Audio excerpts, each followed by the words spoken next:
টাকা দিয়ে শাড়ি কিনছি আর লচ্চা প্যাকেট লইছি, দেখতে সুন্দর লাগে। আমি এই দুঃখের তামাশা করি আইছি।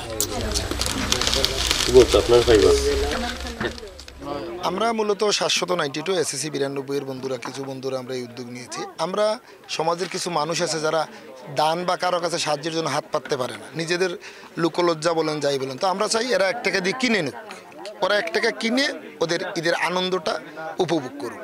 এই উদ্দেশ্য থেকে আমাদের 1 টাকা ঈদের বাজার, এইটাই হলো আমাদের মূল উদ্দেশ্য। আর আমরা চাই এভাবে সমাজের বিত্তবানরা যদি এইভাবে মানুষের পাশে এসে দাঁড়ায়, তাহলে সমাজের অনেক মানুষ উপকৃত হবে। আজকে আমরা 100টা পরিবারকে আমরা ঈদের বাজার দিচ্ছি 1 টাকায়। আগামীতে আমাদের ইচ্ছা আছে আরো বড় পরিসরে করার।